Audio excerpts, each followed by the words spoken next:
By the end of August 1944, Allied tanks were racing across northern France, closing in on the borders of Hitler's Germany. But just when Londoners thought they could relax, the Nazi tyrant unleashed a new campaign of terror. On the 8th of September, the first of a storm of V-2 missiles rained down on the capital, killing hundreds.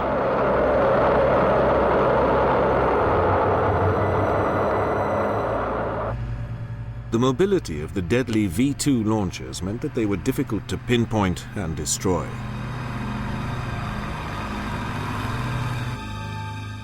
Enter the SAS. It would be a new and different challenge for Britain's elite covert force.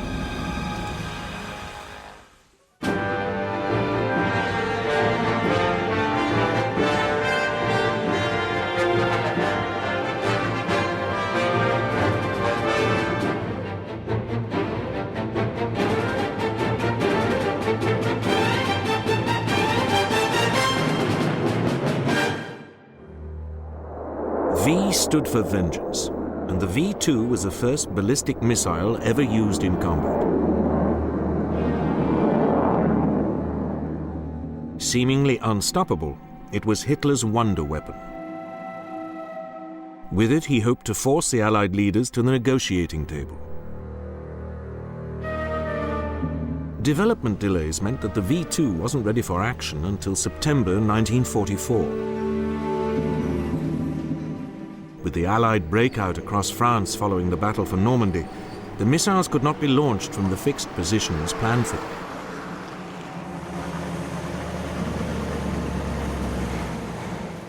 Instead, mobile launchers were used, which could be deployed within half an hour.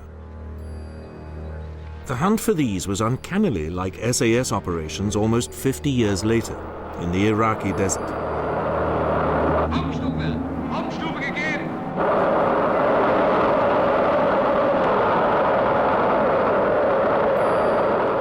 V-2 launchers in the Netherlands sent their missiles against London. One of the worst strikes was in the East End, hitting a Woolworth store and killing 168 people. It was a savage blow for the exhausted population of the capital. The mobility of the launchers meant that without almost hour-by-hour intelligence, it was impossible to pin them down for long enough for the RAF to bomb them.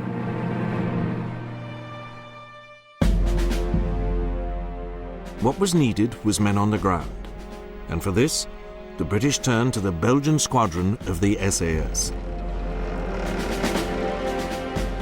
Escapees from Hitler's Blitzkrieg, these troops had been formed into the Belgian Independent Parachute Company. Before Overlord, this had become 5 SAS. It had parachuted behind the lines in France on D-Day itself, under the command of Major Eddie Blondeel. As the Allied advance neared the Belgian border, 5 SAS pressed strongly for a leading role in the liberation of their homeland. And when the hunt for Hitler's terror weapons became vital, the mission was given to the Belgian SAS as Operation Fabian. A team led by Lieutenant Gilbert Kirschen was parachuted into the Utrecht region of the Low Countries in October 1944. For 6 months, they worked with the resistance, gathering intelligence about the movements and locations of the elusive missiles and radioing it back to London. They were constantly on the move as the Gestapo hunted them.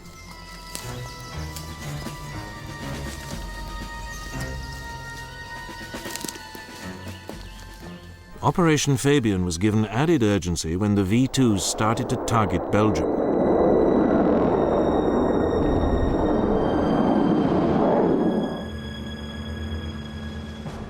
By December 1944, up to 100 missiles a week were slamming into the strategically important port of Antwerp.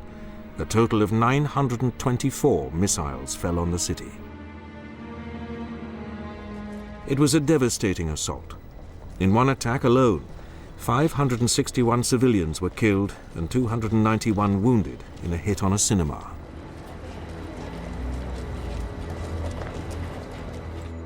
But the men of Operation Fabian soon found themselves involved in an additional urgent task.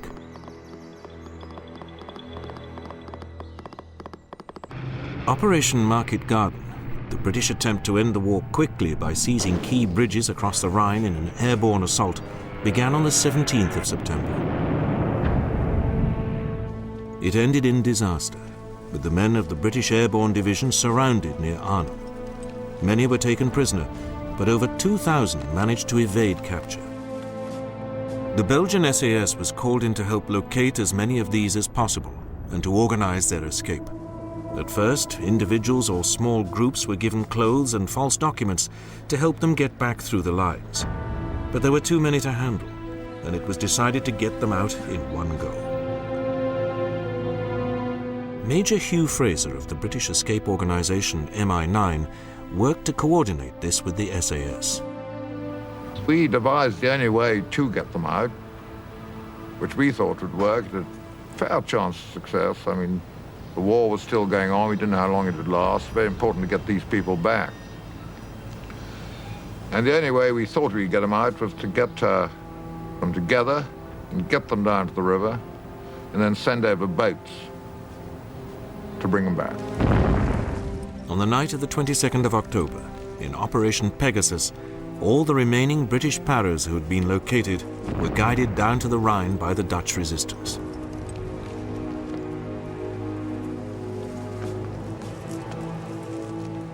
Fraser and his men waited tensely on the opposite bank. That night, under the very noses of the Germans, 140 men, including Gerald Lathbury, commander of 1st Parachute Brigade, got away in the biggest single escape of the war.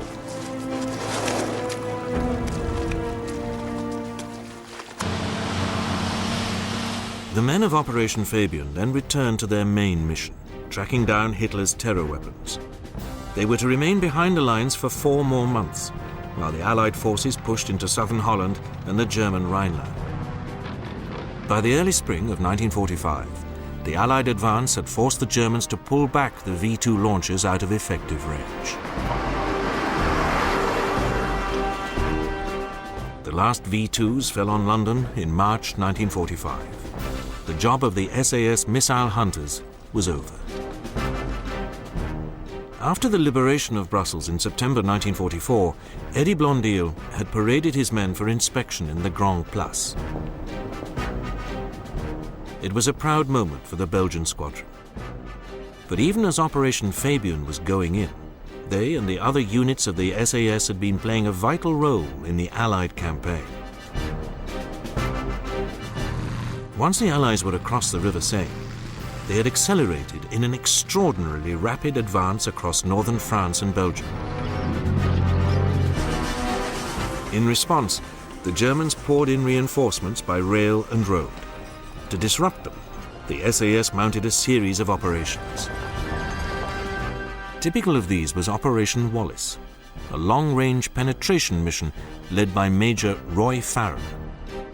I landed on an airfield at Rennes with 20 jeeps, and we infiltrated through the German lines north of Orléans, and I drove something like 300 miles across France.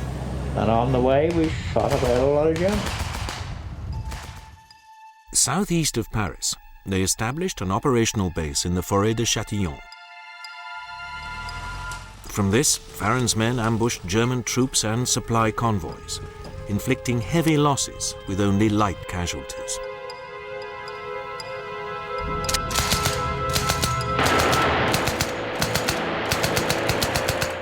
But the constant action took a massive toll on Farren's vehicles. After only 2 weeks, the unit was down to its last 6 jeeps out of the original 20.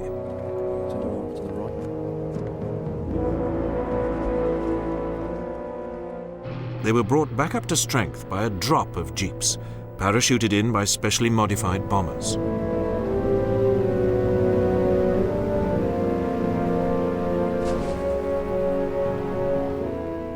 Anticipating a rapid Allied advance, Farren then pushed his operational area further east to the Belfort Gap between the Vosges Mountains and the Swiss border. But the Allied advance faltered, and the SAS team soon found itself cut off in a small area.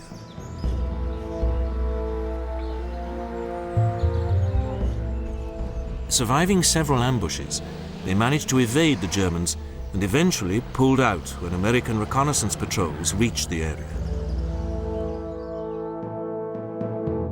The stalling of the Allied advance was to have more serious consequences for the men of Operation Leuthen. In August 1944, 2 SAS was parachuted into the Vosges area of eastern France. Its task was to seize and hold the mountain passes for the advancing Allied army.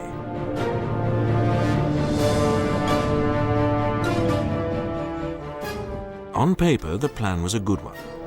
The heavily wooded terrain was perfect for irregular operations. But the problem started on day one.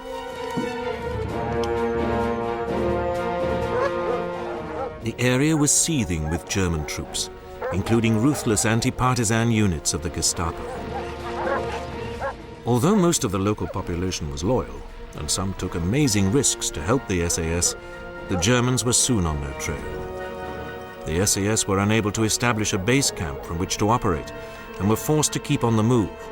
The hunters had become the hunted. The operation had been scheduled to last 2 weeks before the front line reached them. Instead, they were there 2 months.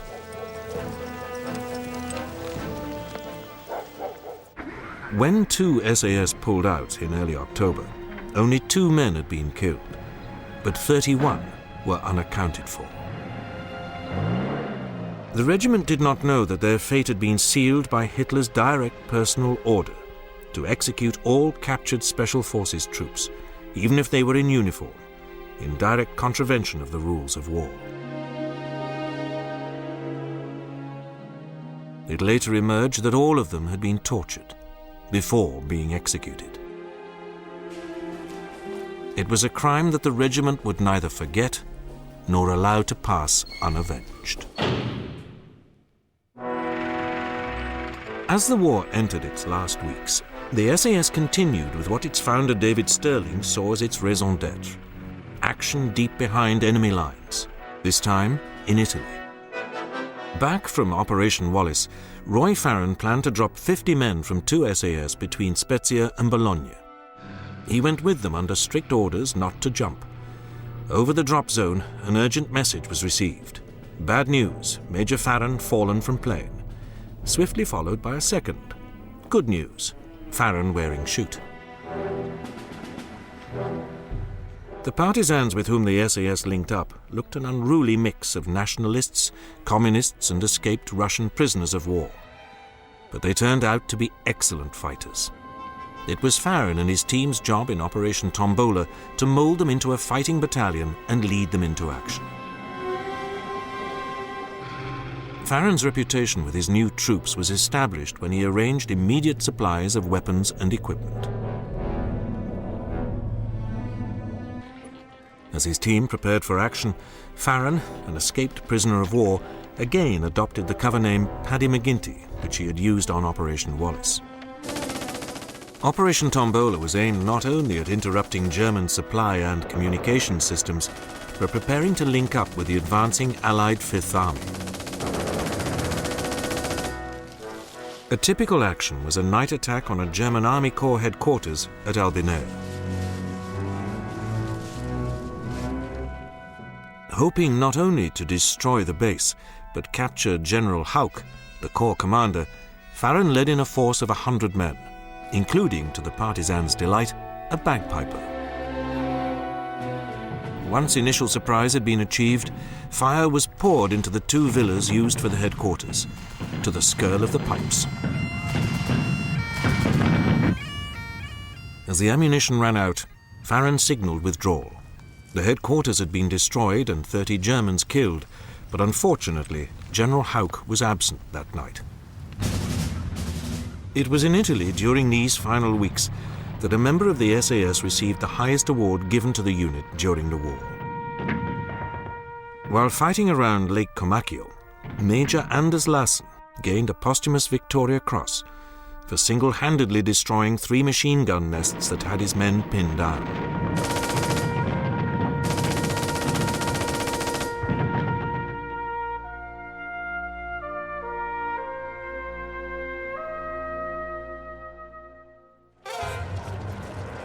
As the German forces in the West fell apart, and enormous numbers of prisoners went into captivity, the search for war criminals began. For the SAS, this was unfinished business of a highly personal nature.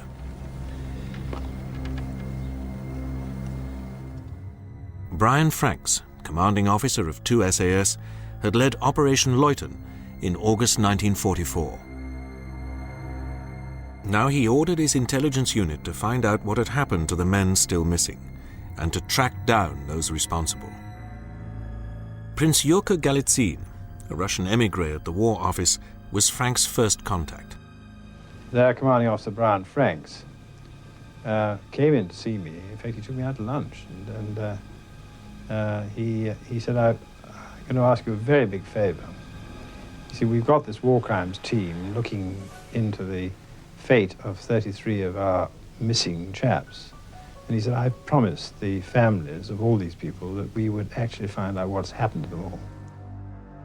The unit set up its headquarters in the Villa Degler, overlooking the German town of Gaggenau. From there, they began to search for the missing and the guilty. Soon they were getting leads. Dusty Rhodes, second in command of the unit, remembers following up one of these. We searched the house, and then after we came back down into the small living room, we knew that there was another person there, solely because there were 2 people eating supper. But there were 3 bowls of soup on the table. Dusty drew his pistol and went down into the cellar. But there was a quite oversized linen basket, long, low one, which interested me.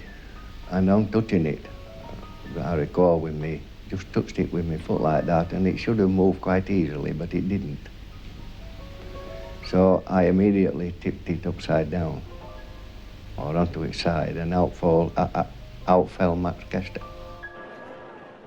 The unit gained numerous leads in the vast prisoner of war camps, interviewing German troops from regiments believed to be involved. In woods near Gaggenau, where there had been a prison camp, the bodies of 28 Allied soldiers were found buried in a bomb crater. Among these were SAS men. The officer responsible for their torture and murder was this man, Heinrich Neuschwanger. Dusty Rhodes took him back to the scene. He just stood there in a very arrogant sort of way that he didn't seem to have any feelings whatsoever. And when he then turned and looked at me, and I looked at him, and then thinking about the people that you knew personally, that's when my temper went. So I just I did lose my temper, and I knocked him to the bottom of the bomb crater, into about 18 inches of water that was in the bottom. But he was fortunate, because he was coming out. I mean, the people that had gone in there before wasn't coming out. Neuschwanger was tried and executed. The search to discover the fate of all the missing men would not end until 1948, 3 years after the SAS had been disbanded. Information was passed back to SAS personnel that SAS troops had been murdered in the Moussi area. A very shallow grave had been dug. One of the Germans, who was called Geiger, had been posted at the top of the lane as a guard to prevent anybody from coming down to see what was going on. The SAS troops were then instructed to remove all their clothing. And one by one, they was ordered out of the vehicle, moved to the top of the small embankment, and shot through the back of the head.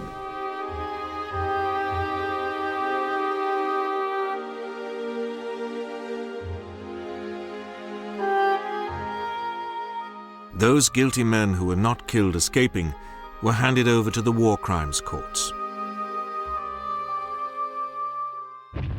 During the final days of the war in Europe, the SAS was always in the front line or ahead of it. Their jeeps now ranged across the North German plain, acting as reconnaissance parties for 21st Army Group. For some of the men on the final day of the war, it was the end of a long road from the deserts of North Africa.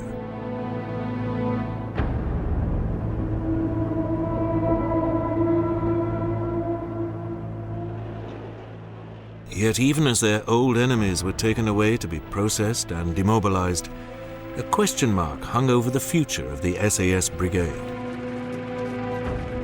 Amongst the Allied prisoners of war now returning to Britain was the unit's founder, David Stirling.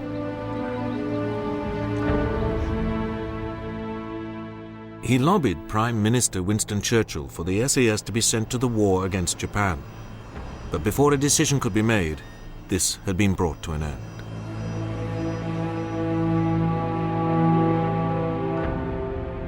Peace meant a radical slimming down of the British Army, and the SAS were held to be surplus to requirements. In October 1945, 4 years after its creation, the SAS was disbanded. Reg Seekings, who had been with the regiment since day one, remembers the moment he was told.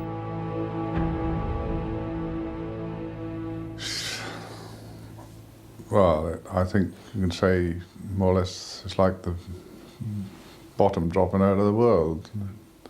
He was lost. I say lost, everything. You wondered why was it necessary, why couldn't we keep on? Because I can tell you that the staff wallers came into their own.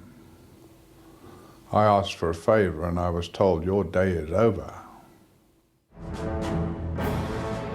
But the Special Air Service was not prepared to die. Brian Franks, who had taken over 2 SAS from Bill Stirling and whose men were still unofficially hunting down the murderers of their comrades, led a campaign to save the regiment. It was largely thanks to him that the elite fighting force was reborn, initially as a territorial army unit known as 21 SAS, Artists' Rifles. I think he's done a fantastic job. I think if it hadn't been for Brian Franks, I don't think it would have been an SAS, quite frankly. It was enough to keep the flame alive.